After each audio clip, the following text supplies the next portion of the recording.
Innal hamdalillah nahmaduhu wa nasta'inuhu wa nastaghfiruh wa na'udzu billahi min syururi anfusina wa min sayyiati a'malina. May yahdihillahu fala mudilla lahu wa may yudlilhu fala hadiya lahu. Asyhadu an la ilaha illallah wahdahu la syarika lahu wa asyhadu anna Muhammadan abduhu wa rasuluhu alladzi la nabiyya ba'da, amma ba'du. Ikhwati iman, ibu bapak yang dirahmati Allah Subhanahu wa taala. Insyaallah dalam rangka thalabul ilmi, melanjutkan kajian rutin guru kita, yaitu Al-Ustadz Kiai Haji Jenandang, yang pada kesempatan ini izinkan saya untuk membadalnya. Badal tenawan bu atas nanti bu pengganti ganjal itu kalau Ustadz dari ganjal motong panjang telinga. Insyaallah pada kesempatan kali ini perlu kiranya kita membahas materi yang berkaitan dengan syarat sunat sedekah. Masalah ini tentunya masalah yang cukup perlu kita ketahui, karena di antara masalah umat yang perlu kejelasan.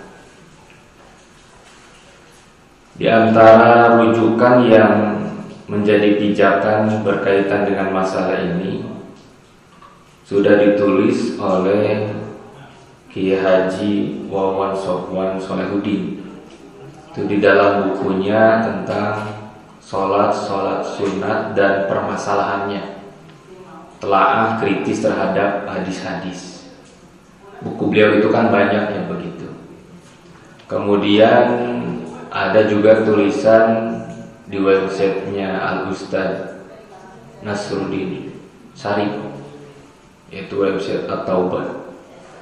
Jadi penamaan sholat sunat sedekah yang dimaksud adalah sholat apabila seseorang telah melaksanakan sholat wajib, tetapi ia kembali mengerjakan sholat tersebut yang kedua kalinya di antara 4 sebab.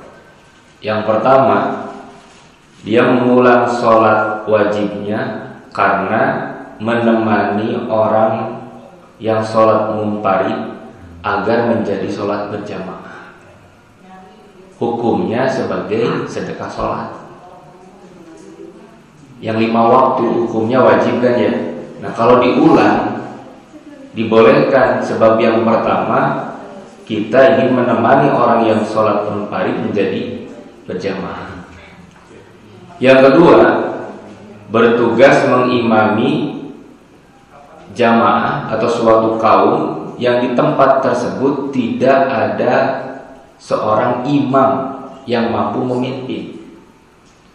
Kemudian yang ketiga, sudah melaksanakan sholat di rumah atau bersama dengan keluarga, pada saat datang ke masjid ternyata baru dilaksanakan sholat berjamaah.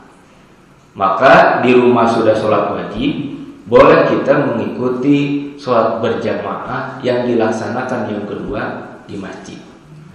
Dan yang keempat, mengejar sholat di awal waktu jika bersama dengan seorang pemimpin yang suka mengakhirkan sholat berjamaah atau sholat wajib.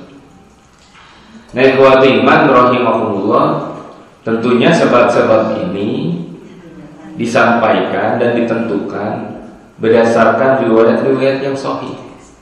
Yang pertama, kenapa disebut dengan sholat sunat? Karena hukumnya itu adalah sunat.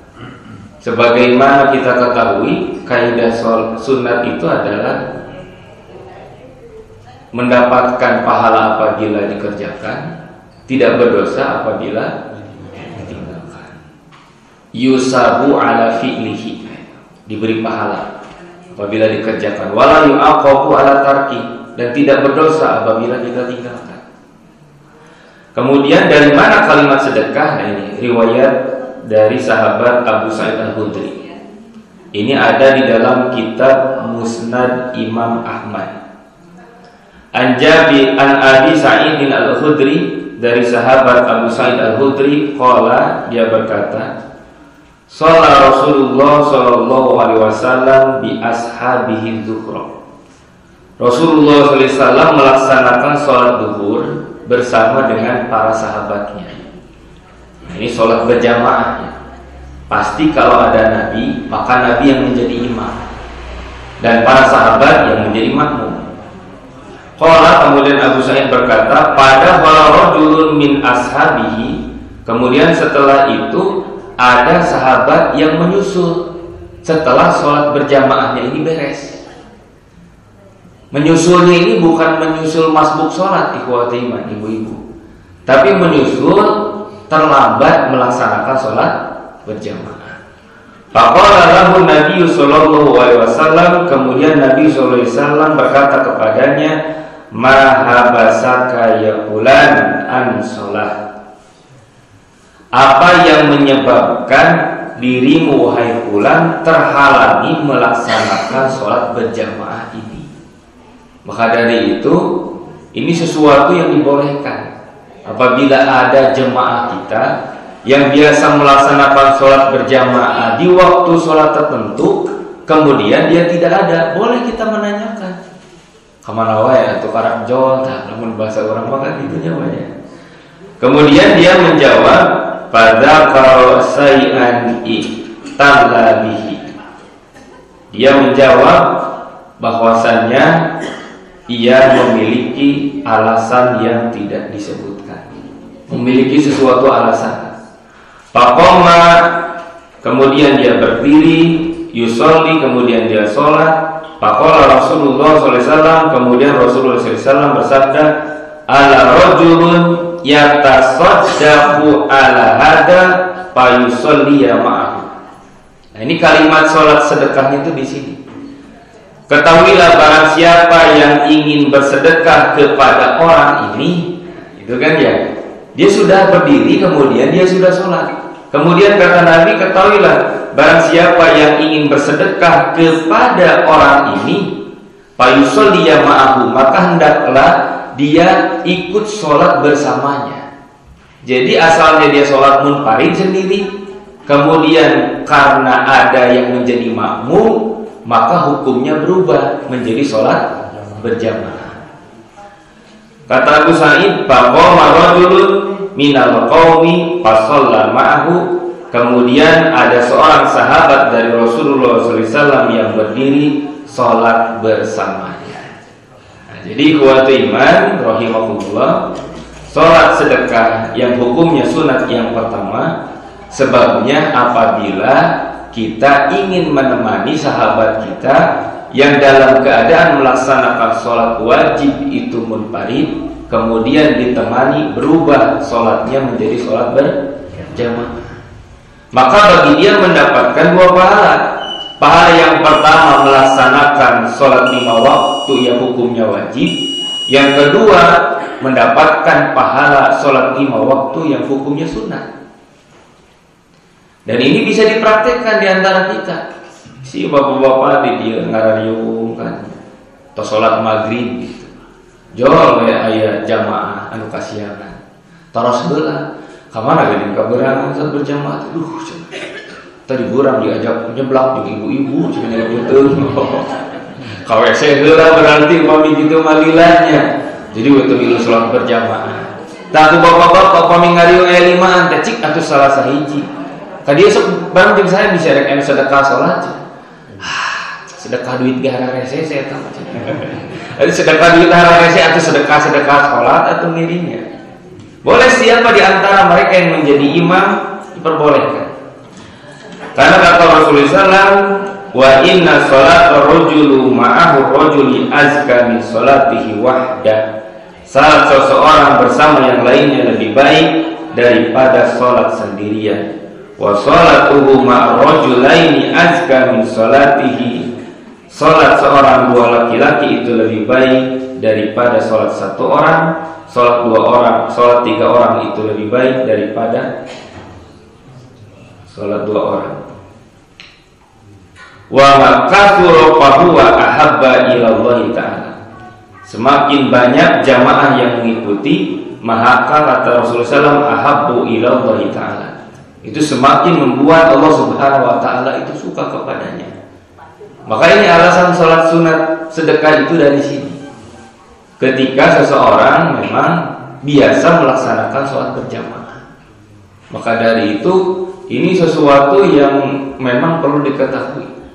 Masih kena sok aya ragu gitu kan, memang aya gitu sholat 2 kali, terus wajib, terus sholat wajib gitu kan ya, kemudian sholat kembali. Maka sebab yang pertama membantu orang menjadi berjamaah ketika dia melaksanakan sholat munfarid. Yang kedua, ikhwatul iman, ibu-ibu dirahmati Allah Subhanahu wa taala. Sebab yang kedua, memiliki tugas untuk mengimami jamaah yang tidak memiliki imam sholat. Ini riwayatnya dalam kitab Sahih Muslim.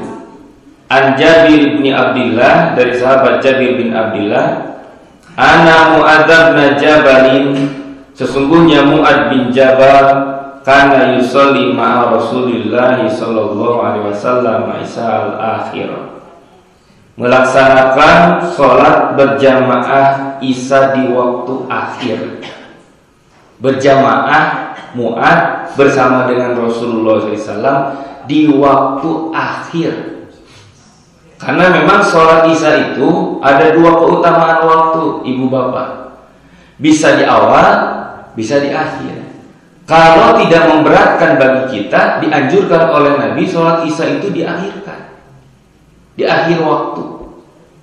Maka pada saat Mu'adz dan Rasulullah SAW melaksanakan sholat isya akhir, summa yarji'u ila qaumihi, kemudian Mu'adz datang kepada kaumnya, fayusolli bihim tilka shalah. Setelah itu kemudian dia menjadi imam, lagi menjadi imam kembali. Yang pertama menjadi makmum bersama Nabi, kemudian datang kepada kaumnya menjadi imam bagi kaumnya. Sholat yang dilaksanakan sama, sholat isya. Jadi setelah di Madinah menjadi makmum bersama Nabi, maka kemudian Mu'adz itu datang ke Bani Salamah, posisi dia berubah menjadi imam. Bersama Nabi hukumnya wajib, kembali kepada kaumnya menjadi imam, hukumnya adalah sunnah. Maka para ulama kemudian menyoroti ini bagian daripada takrir, persetujuan dari Rasulullah SAW, di mana seseorang boleh melaksanakan sholat wajib sebanyak 2 kali. Maka di antara para ulama membolehkan pula apabila ada seorang laki-laki yang biasa menjaga sholat berjamaah di masjid, kemudian istrinya meminta untuk sholat berjamaah di rumah. Jadi setelah bapak sholat berjamaah di sini, pas kui ke bumi teh cebojo, Pak, tos lami bapak tejantan imam, aduh mama asa rindu karena suanten bapak teh gitu. Ada seorang enakeun gitu kan ya, teh enakeun gitu naon budasa di imaman kesalah tinggi. Itu ya. Atau kembali kepada keluarga, mengimami anak-anak atau mengimami orang tua, itu diperbolehkan. Nah, ikhwatul iman rahimahullah, ini sebab yang kedua. Jadi memiliki tugas untuk menjadi imam sholat. Karena tidak mudah ya mengangkat seorang imam. Rasulullah SAW itu menetapkan siapa yang harus menjadi imam, maka Rasulullah SAW menetapkan siapa yang paling paham terhadap Al-Quran. Kalau sama, siapa yang paling banyak hafalannya. Kalau masih sama, siapa yang paling pertama kali hijrah ke tempat tersebut. Kalau masih sama, siapa yang paling tua. Jadi ukuran tua itu yang terakhir. Nanti ukuran yang pertama siapa dulu yang paling paham, siapa yang paling banyak hafalannya. Ulah dibalik di orang banyak kadang sampai kolot heula cenah. Udah orang oke. Ya kalau ada anak muda yang memiliki kapasitas hafalannya lebih bagus dan sebagainya. Harus ada ketetapan di satu masjid imam yang dijadwal, itu disebut dengan imamul rawatib. Jangan sampai pelaksanaan ibadah sholat berjamaah di suatu masjid kehilangan siapa yang harus menjadi imam. Tiap pinter teh teu apal kudu jadi imam teh saha gitu kan. Jeung teu aya nu siap deui. Akhirna mah unggal poe imam nate imam naon? Imam joplok gitu kan. Imam joplok teh pas sundrung-sundrung gitu tadi. Jangan sampai. Harus ada yang ditetapkan. Ikhwati iman rahimakumullah, saya tertarik dengan mengenal siapa Mu'adz bin Jabal. Dia adalah sahabat Rasulullah SAW dari Madinah, artinya sahabat Ansor. Bukan muhajir. Kalau muhajir kan dari Mekah kemudian tinggal di Madinah. Nah, Mu'adz itu adalah sahabat Ansor. Dia masuk Islam pada saat usia masih muda, usia 20 tahun sudah masuk Islam. Kemudian dia wafat di usia 38 tahun. Orangnya berarti 38 tahun sudah meninggal dunia. Tapi meskipun demikian, ternyata dia seorang pemuda yang memiliki hafalan Qur'annya bagus, bacaannya bagus, sehingga di zaman Nabi SAW dia juga dikenal sebagai orang yang sangat paham terhadap Al-Quran dan ditetapkan oleh Nabi sebagai qadi. Qadi itu sebagai hakim di daerah Yaman pada masa akhir kepemimpinan Nabi. Kemudian pada masa kekhalifahan Abu Bakar, setelah diganti dengan Khalifah Umar bin Khattab, dimutasi ke daerah Sam dan meninggal di situ. Sam kalau sekarang kan Palestina gitu kan. Jadi meninggal di sana di usia 38 tahun. Keahliannya terhadap Al-Quran ini juga diabadikan oleh pernyataan Rasulullah SAW. Dia berkata, hudul Quran min arba'atin.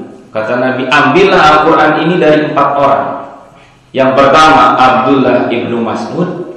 Nah, saha Abdullah ibnu Mas'ud itu? Sahabat Nabi, tapi seorang muhajir. Bahkan dia seorang sahabat yang ke-6 masuk Islam, kata Ibnu Jarir.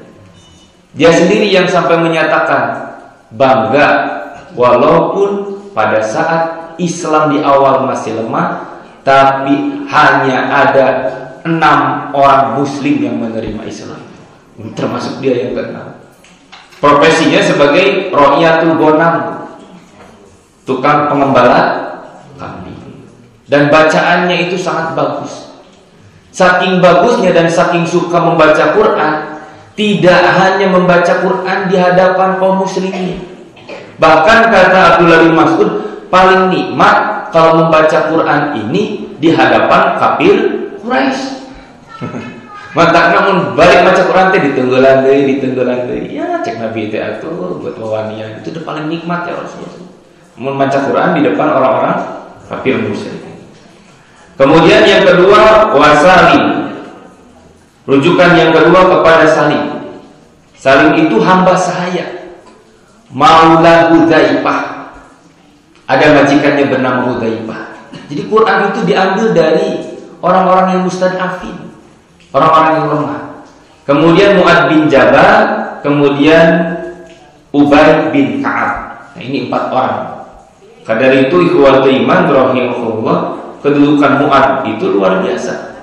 Seorang pemuda yang paham terhadap Al-Quran, ditetapkan sebagai seorang qadi, juga ditunjuk oleh Rasulullah SAW untuk mengimami kaumnya, karena di kaum tersebut itu tidak ada seseorang yang mengimami.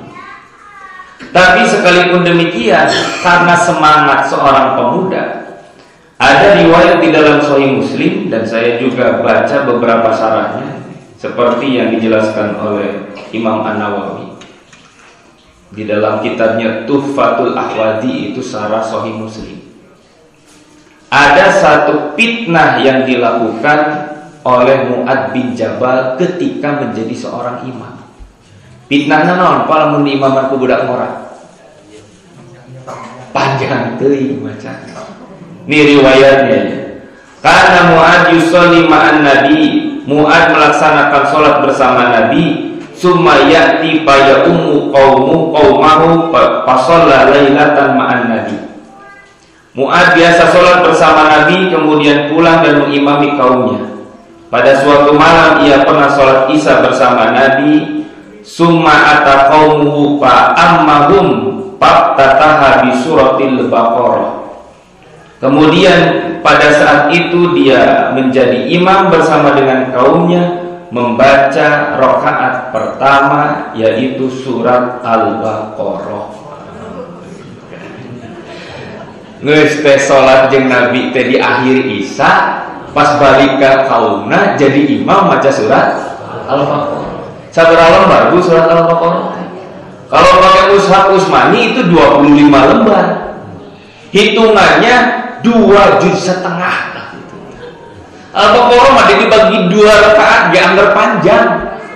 Ieu sarakaat sok bayangkeun. Maka dari itu panharafa rajulun fasallama. Kemudian tiba-tiba ada seorang makmum yang bergerak menutup sholatnya dengan salam. Jadi sholat bersama dengan Mu'ad, dia muparokoh memisahkan diri, ditutup dengan salam, padahal sholat isyanya belum beres. Summa sholat wahdahu wan sorofa. Kemudian dia sholat sendirian, dibereskan 4 rakaat. Jadi sholat bersama Mu'ad itu dibatalkan. Kemudian dia sholat yang kedua kali. Setelah itu kemudian dia pulang. Kunaon sababna Bu? Lila teuing. Kata Imam An-Nawawi, sholat yang dilakukan itu termasuk kepada sholatul atama. Saya mengenal nama yang kedua tentang sholat isya sholatul atama itu dari Al-Ustaz Kiai Haji Ikin Sodikin. Jadi sholat isya itu kadang disebut juga sholatul atama, sholat yang dilakukan menjelang malam. Dan sahabat Mu'ad yang meninggalkan sholat berjamaah, dia berprofesi sebagai seorang pengangkut air di siang hari. Berana gawe ngangkutan cai, geus kudu diimaman ku Mu'ad maca Quran surat Al-Baqarah. Mesti berang yang angkatan cai, jojorong-jongan gitu kan ya. Kemudian diimami dengan bacaan surat yang panjang. Faqalu lahu, kemudian para jamaah berkata kepadanya, ana fakta ya fulan, apakah kamu menjadi orang munafik wahai fulan? Keras Bu di antara para sahabat. Ada orang yang memisahkan diri dari jamaah, maka dinilai sebagai sifat kemunafikan. Karena tugas sholat wajibnya laki-laki itu ada di masjid, sementara perempuan di rumah. Kalau dia tidak menjaga sholat berjamaah di masjid, itu bagian daripada penyakit kemunafikan. Apalagi sampai dia memisahkan diri. Qala, kemudian sahabat itu menjawab, la wallahi, tidak demi Allah, walatiyanna Rasulullah SAW, aku pasti akan temui Rasulullah SAW, fa'ukhbirannahu, dan aku akan laporkan kelakuan Mu'ad. Itu Bu sahabat tentu Nabi mentemu Nabi. Kayak Nabi pada lapor ke Rasul, pada disumpingan Rasulullah, pada dikabarkan ia kelakuan Mu'ad. Itu kan fitnah Bu. Karena bacaan sholat yang panjang akhirnya terjadi fitnah seperti ini. Memfitnah siapa? Memfitnah jamaahnya menjadi seorang munafik karena berpisah daripada sholatnya. Fa'ata Rasulullah SAW, kemudian Fa'ata Rasulullah SAW, kemudian dia datang kepada Rasulullah SAW, faqala, dan berkata, ya Rasulullah, wahai Rasulullah, inna ashabuna wadi'an na'malu bin nahar. Wahai Rasulullah SAW, sungguh kami pengendara unta, penuntun unta, pencari air yang sudah bekerja seharian penuh. Curhatan itu. Ya Rasul, kami ini jamaah yang di siang hari berprofesi sebagai pengangkut air. Wa inna Mu'adan sholat ma'ana lisa, sementara Mu'ad setelah sholat bersama dengan anda, sholat isya, summa atafaftataha bi suratil Baqarah, ia pula mengimami kami dengan membaca Quran surat Al-Baqarah. Pimpinan dabunya dilaporkan, aduh abdi teh beurang gawe capek, anjeun gaduh sahabat tos salat berjamaah isya sareng anjeun. Kenapa disebutkan salat berjamaah dengan Nabi? supaya mengetahui Nabi SAW. Nabi itu sholat Isya bersama Mu'ad diakhirkan. Sudah akhir datang kepada kaumnya pada saat larut malam, tidak tanggung yang dibaca itu Quran surat Al-Baqarah. Fa'aqbala Rasulullah SAW ala Mu'ad, kemudian Rasulullah SAW berkata kepada Mu'ad, "Ya Mu'ad, apatan anta aqran bikadza wa iqra bikadza." Wahai Mu'ad, apakah kamu mau membuat fitnah? Iqra bikadza wa iqra bikadza. Jadi langsung oleh Nabi, apatan ya Mu'ad, apakah kamu mau membuat fitnah? Kenapa tidak membaca surat ini dan ini? Jadi Rasulullah SAW melarang Mu'ad membaca surat yang terlalu panjang pada saat mengimami kaumnya. Maka dari itu disunahkan kan seorang imam itu melihat ke belakang. Siapa di antara makmum-makmum yang memiliki hajat, memiliki kebutuhan, memiliki keperluan, bahkan mungkin fisiknya sudah lemah, sudah rentak, maka dia harus memilih surat-surat yang sanggup oleh makmum diikuti. Kecuali ada kesepakatan Bapak Ibu. Dan tos biasa begitu kan ya. Seperti masuk nanti di bulan Ramadan sholat tarawih. Ya ada beberapa masjid yang menetapkan sholat tarawihnya itu sampai 1 juz. Ya itu sudah masyhur, sudah terkenal. Maka setiap orang yang ikut berjamaah di situ, dia mengetahui dan paham sholat berjamaah di sini, pelaksanaan bacaannya 1 juz setiap kali sholat tarawih itu boleh. Maka akan terfilter sendiri kan ya, akan tereliminasi sendiri. Aduh, abing masuk kirang-kian gitu kan 1 juz. Mau ngiringan malah cari tambah usuh gitu kan. Kalau kata tambah kehe sholatnya gitu kan. Lain tambah usuh kalau kata tambah nah sholat ambek-ambek kan itu masa sholat ambek-ambek kan.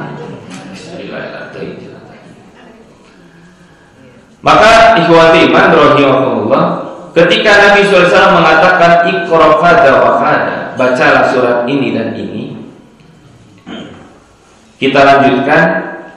Fa'akhbira Mu'ad, maka Mu'ad dikabarkan oleh Nabi SAW, hendaklah dia membaca faqra bisyamsi wa duhaha.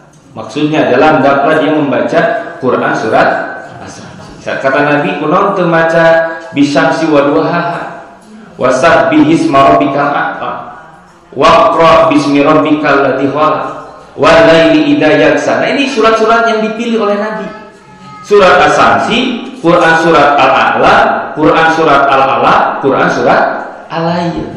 Itu surat-surat yang dianjurkan dibaca oleh Mu'ad pada saat mengimami sholat Isya. Coba yang dibaca di dia Quran surat As-Samsi, tambah di Quran surat Al-Layl. Sahalaman kan yang katanya. Langsung bapak-bapak di tukang teh untuk dilalah tuh yang maca Quran. Padahal mapalak binas lah. Iya tinggal pendek sakit TKD Bu, bapak panjang pondok nanti kembalikan kepada dalil. Begitu kan ya, jangan sesuai dengan selera kita. Ya kalau mengikuti selera berjamaah, bagi orang yang biasa membaca surat-surat yang hanya 3 ayat gitu kan. Ada berapa Bu di dalam Al-Quran? Yang satu surat itu ada 3 ayat, 3 surat. Surat An-Nasr, surat Al-Kautsar, Quran surat Al-Asr. 3 ayat, 3 ayat. Itu cuma pilihan 3 ayat, 3 ayat. Ulah maca surat As-Samsi, ulah maca surat Al-Layl. Panjang-panjang teuing. Itu justru surat yang dianjurkan. Bahkan Nabi SAW memerintahkan agar memilih surat-surat yang berada di juz 30.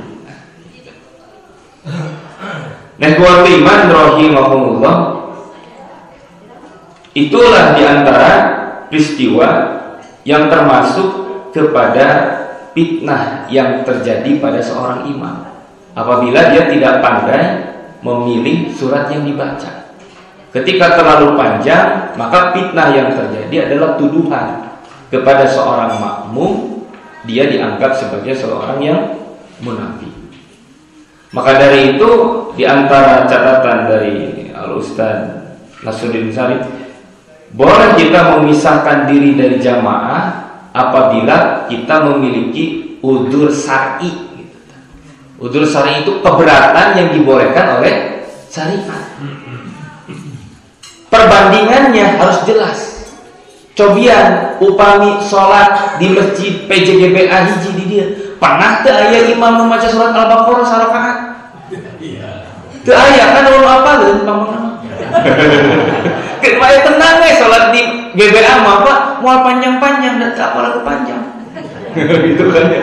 Lamun sajuz di dia baca 1 juz, 2 juz. Bapak teh gaduh hajat naon nyeribeukeun batalkeun. Geus puyeng gitu kan. Geus nyekelang tembok. Geus nyeri tuur, geus ngadegdeg, nu bersin wae mah, nu batuk wae mah lupa gitu kan ya. Salatnya tidak bertambah khusyuk. Maka itu ujur syar'i, dia boleh membatalkannya. Muparroqah berpisah, kemudian melaksanakan salat yang kedua. Ujur syar'i. Tapi saya kira ini tidak bisa dilakukan untuk sholat di antara jemaah kita ya, tidak ada imam yang membuat kita membolehkan membatalkan sholat kita. Ya sekalipun meureun rakaat kahiji baca surat An-Naba, rakaat yang kedua baca Quran surat An-Najiat, itu masih kena bejeuna tuh. Mu karek maca surat An-Naba gitu kan. Wa jannatin alfafa karep nepi ka dinya, geus amun butuhkeun imam kieu mah lila-lila teuing. Da cuk sabis man ge meunang misakeun diri acan eta. Ke lamun geus Al-Baqarah terus Ali Imran, rakaat kahiji Al-Baqarah, rakaat kedua Ali Imran. Karena memang ikhwati salat Isya itu kan waktunya panjang ya. Maka muad itu membaca yang panjang karena memang waktunya panjang. Walaupun kita akan melihat riwayat yang lain yang dianjurkan bacaannya panjang itu seperti sholat subuh kan, di surat Al-Isra. Aqimis sholat liduluki samsi ila ghasaqil lail wal Qur'anal fajr. Sholat subuh itu disebutnya Qur'anal fajr. Waktu di mana Quran itu dianjurkan untuk dibaca lebih panjang. Termasuk juga sholat Isya. Jadi sholat dari bangun tidur dan sholat akan tidur. Lamun ngaganggu kahusuan pondokan surat. Ulah ieu sholat Isya teh sabaraha rakaat Bu? 4 rakaat. Heuai ada 8 kali. Berarti katiti sarakaat 2 kali gitu kan ya. Itu terus kena ditinggal jamaah. Jadi itu alasan yang kedua. Ikhwati iman, Bapak Ibu dirahmati Allah. Apabila kita memiliki tugas untuk mengimami suatu kaum yang di situ tidak ada seorang imam. Yang ketiga, boleh kita melaksanakan sholat wajib yang kedua yang hukumnya sunat. Apabila sudah sholat di rumah, kemudian datang ke masjid, baru dilaksanakan sholat berjamaah. Ini hadis riwayat Imam An-Nasai. Dari sahabat Yazid Al-Aswad, ia berkata, Sahidtu ma'a Rasulillah sallallahu alaihi wasallam salatal fajri bil masjidil khaufi. Aku pernah menghadiri salat subuh bersama Rasulullah sallallahu alaihi wasallam di Masjid Al-Khaif. Falamma qada salatahu, maka ketika selesai salatnya, idza huwa birajulaini fi akhiril qaumi. Ternyata ada 2 orang laki-laki di belakang saf yang tidak salat bersama dengan beliau. Lam yusalliya ma'ahu. Terus beres salat subuh, ninggal kapengker Nabi. Karena Nabi kalau sudah salat itu langsung menghadap ke belakang, melihat jamaah.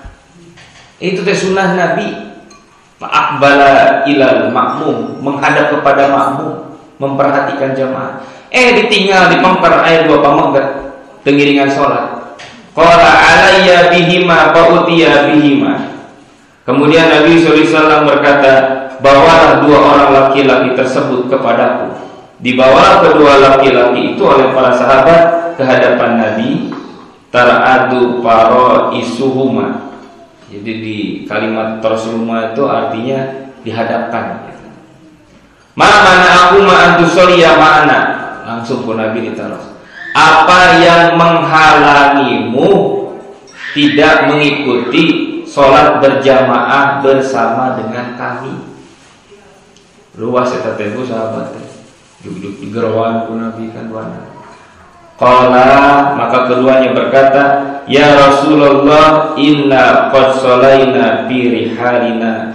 Wahai Rasulullah, sesungguhnya kami telah sholat di rumah kami. Jadi dua pamagat itu atau sholat di bumi.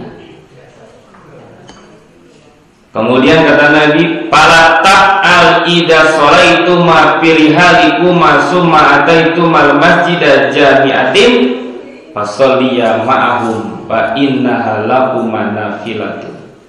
Tong kitu cenah gitu. Kalau kamu sudah sholat berjamaah di rumah, kemudian menemui berjamaah di masjid, maka sholatlah bersama mereka. Fa innaha lakum nafilatun, karena sesungguhnya sholat yang kedua bagi dirimu adalah nafilah. Nafilah itu adalah hukumnya sunat. Maka para ulama menyoroti, saking sholat berjamaah di masjid itu terkategori kepada sunnah muakkadah, sampai seseorang sudah sholat berjamaah di rumah diperintahkan untuk berjamaah lagi di masjid. Tapi kedudukannya yang kedua itu adalah sebagai nafilah. Nafilah itu tambahan.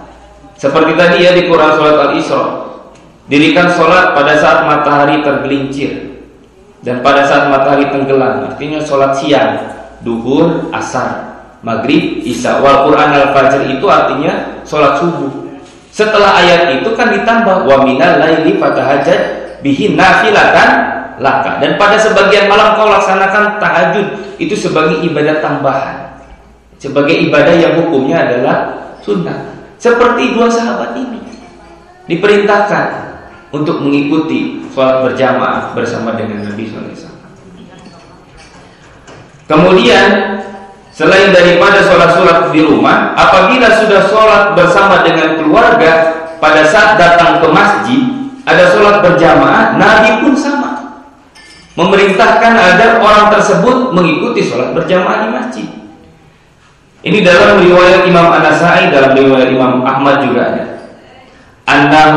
Dari Mihjan, dia berkata, annahu kana fi majlisin ma'a Rasulullah SAW, bahwa beliau pernah bersama di masjid Rasulullah, di majlis Rasulullah SAW.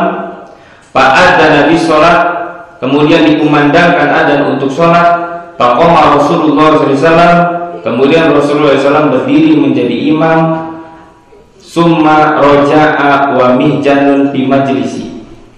Sedangkan Mihjan, ini sahabat Nabi, masih duduk di tempat semula. Kemudian Rasulullah SAW berkata, ma mana'aka antusoliya alasta birojulin muslim. Mihjan teritawa sekira, nah dia bertemilu sholat berjamaah, ada anjir muslim lain. Itu kan ya, bahasanya tegas-tegas Pak. Sahabat Nabi munafik, muslim lain, padahal sudah jadi sahabat Nabi berada di masjid, tidak sholat, kemudian ditanya, muslim bukan?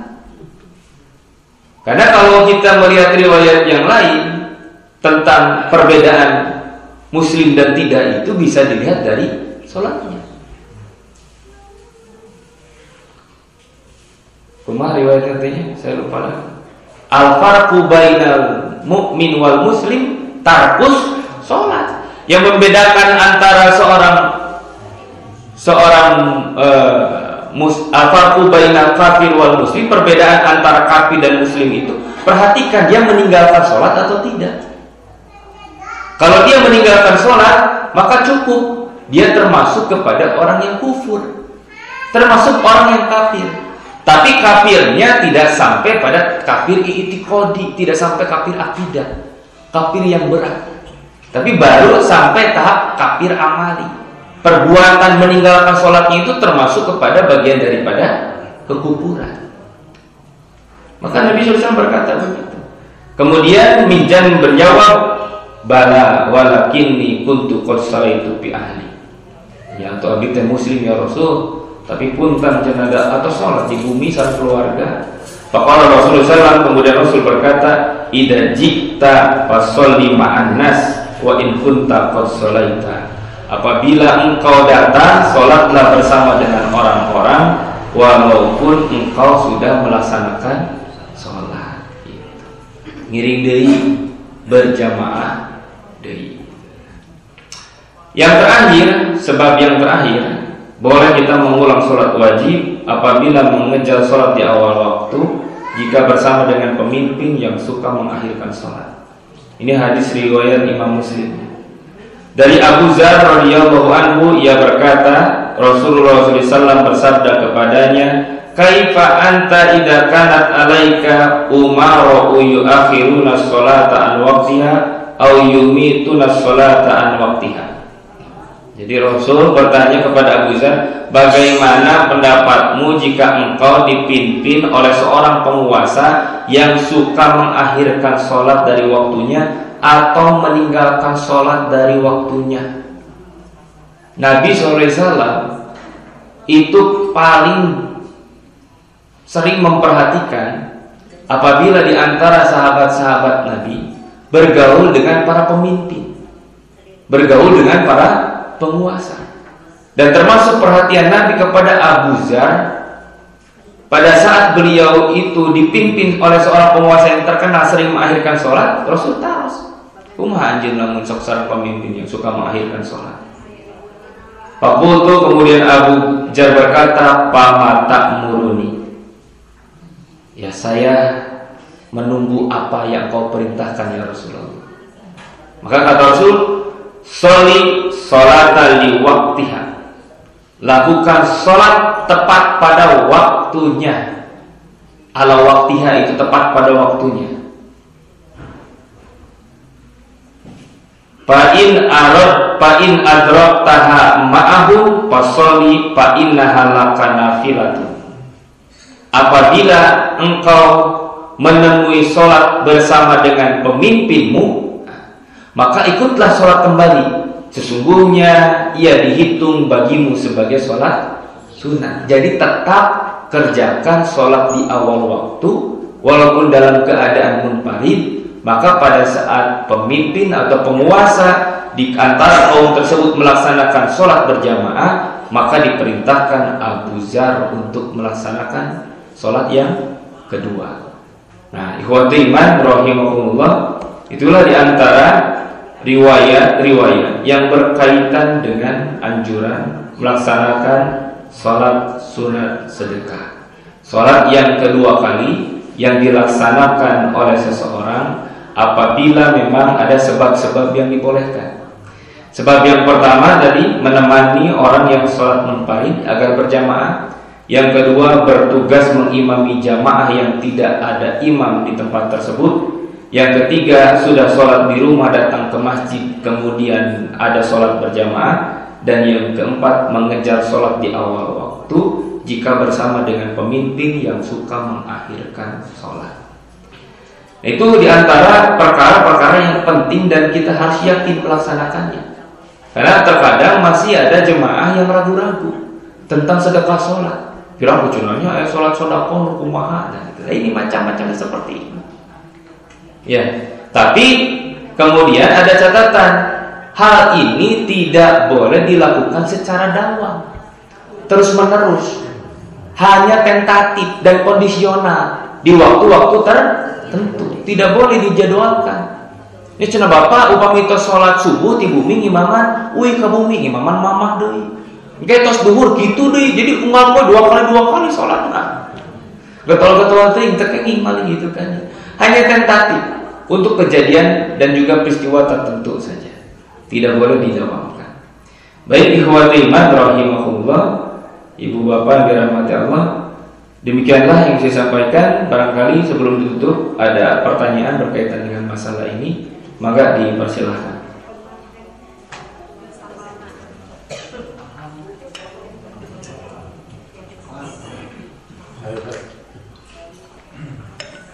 Maka Pak Rusti, untuk sholat jenazah bisa ya beberapa kali di imam atau sholat. Jenazahnya masih sama atau berganti boleh. Ya, sudah sholat di rumahnya, di masjid mau melaksanakan kembali, ya hukumnya sunnah. Di sana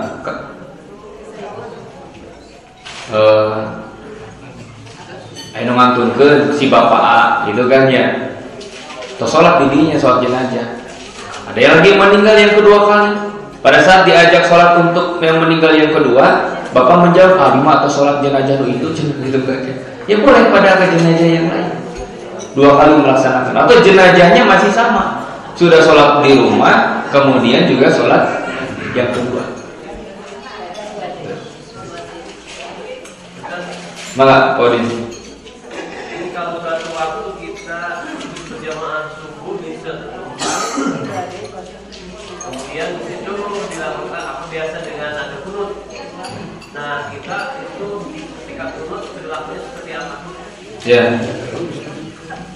Pada saat imam tersebut dalam keadaan kunut, kita tetap qiyam berdiri. Posisinya posisi bangkit dari ruku, posisi i'tidal.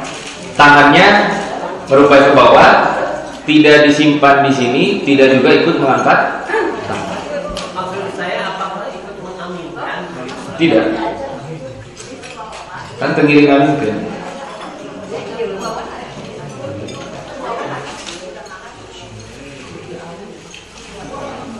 Jadi tidak ikut mengaminkan, tetapi kita tetap berdiri menunggu imam tersebut selesai membaca kunutnya. Ayat ibu sanes, maka baca. Di pembahasan mungkin lupa, mungkin karena lapar, ya. Bangun begitu langsung tengah piring, baru kita doa. Cara doa. Iya. Tunggu tas tengah piring. Terus setengah piring share-nya. Iya. Baik, berarti ini doa lupa doa sebelum makan. Ada doa yang Rasulullah SAW sunahkan. Kalau lupa membaca doa di awal sebelum makan, apakah di pertengahan atau sudah selesai, maka diganti dengan Bismillahi awal dua. Dengan menyebut nama Allah, saya makan dari awal sampai dengan akhir. Gitu Pak Haji. Tinggal tuang dulu ya, kamu luka dua sana bismillah. Luka hiji mah dengan mau bismillah, luka dua nggak apa. Atau sebaliknya ibu bapak sakitu wae nu tiasa balingkeun mudah-mudahan janten ilman nafi'an wa amalan mutaqabbalan. Aqulu qouli hadza wa astaghfirullah li wa lakum. Assalamualaikum warahmatullahi wabarakatuh.